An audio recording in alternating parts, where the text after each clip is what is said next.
Hey guys, Rob from Cigar Federation here with you at IPCPR 2016. We're in the CLE booth. The man himself, Christian Eiroa. Christian, how you doing? What's up, buddy? You doing all right? Good. Nice to see you. Good. Things are good. It's day 3. I've still got my voice. Yeah, good. I'm still standing up straight. You got 1 day left? Yeah. We got about a full day left. Half today, half tomorrow. But every time we come by, your booth is crazy. Thank you. Thank you. We're trying. That's great. That's great Thank to see. I mean, it's. I feel like the traffic's pretty slow at the overall at the show. At least that's how it feels to me. But you wouldn't know it in here, so that's good to hear. That's good to hear, man. I'm glad we're doing better than our competitors. Always nice to hear. There you go. Yeah, exactly. So you guys have you're bucking the trend a little bit this year because everybody with the upcoming FDA stuff and things like that, pushing out as many cigars as they can, and you guys didn't release anything new. No, actually we did the opposite. We always focus on doing our launchings on the first quarter of the year, March, April, even starting the beginning of the second quarter. I didn't want to do that. I didn't want to be caught in a situation when I'm just doing product just to do it. I want to make sure that when we launch a product, a lot of thought goes into it, and it's not just the blend, but it's the look of the cigar, the packaging, the bands. Everything has to deliver a certain taste and a certain profile. For us to sit here and just to rush a product into the market to make it under this horrible and stupid situation we're in, I wasn't going to do our customers any justice, or our brands any justice, or even our employees any justice. Any guys out there on the road having to explain things. Yeah. So what we started doing about 2 months ago, we started doing the opposite and focusing our portfolio and started trimming down our portfolio. Brands that don't do so well, we just began to cut them out. And the brands that do well, we keep and we'll focus more on them. One big change for us this year was that we did the whole repackage on the CLE line. We did.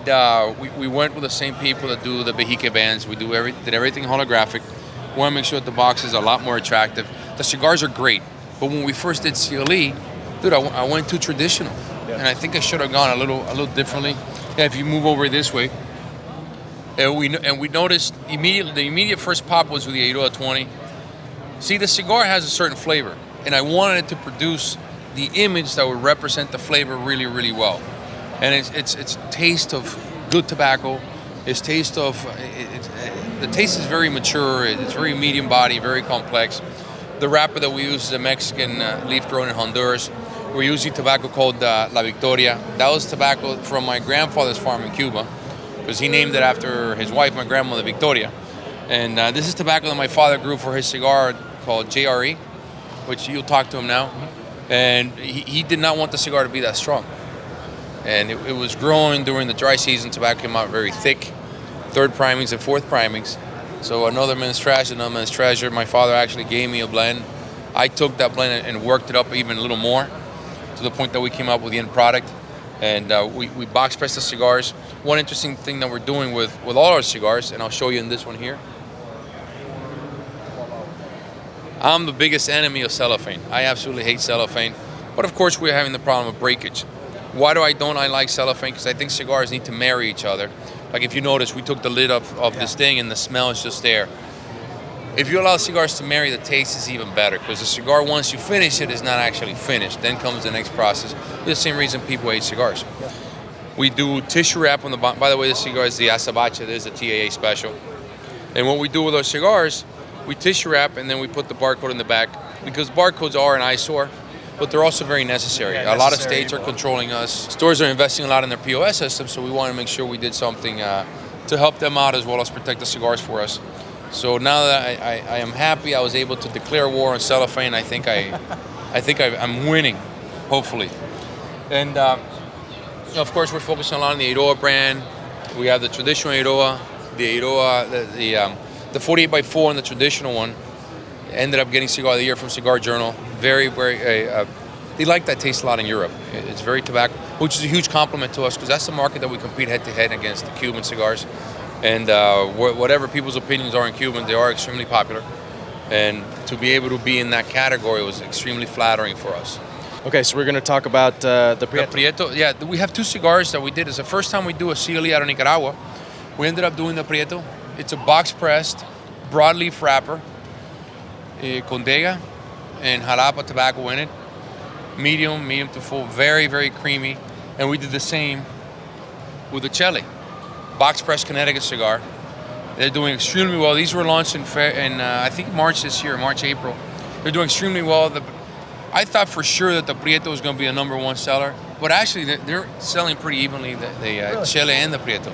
It's amazing, and I love to be surprised that way, especially when the surprise is on the good side. Yeah, it's funny how we don't necessarily think about it. I mean, Cigar Federation, we don't talk about Connecticut's a lot, but they sell.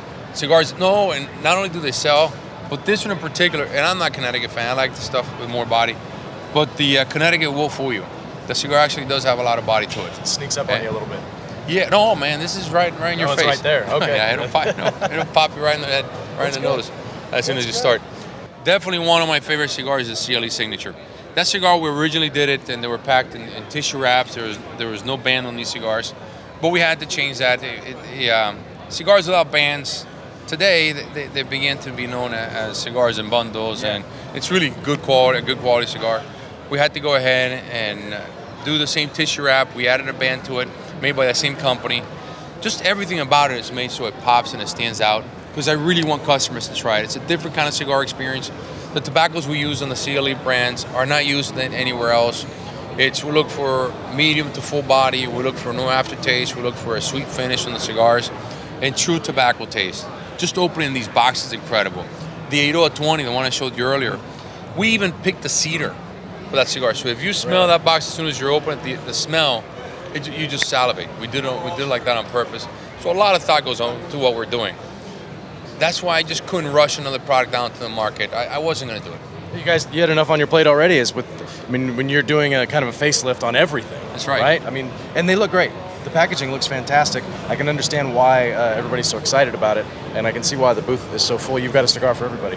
So if you haven't checked out CLE, they've got something that you're going to like one way or another. And that's the 20-year. I've heard great things about that cigar. So yes. That's Thank you. That one's doing really well from what I understand. So that's great. Christian, thanks for taking the time, man. Really Thank you very much, appreciate man. Hi, buddy. Yep. Thanks. Guys, thanks for checking out all of the Cigar Federation coverage of IPCPR 2016.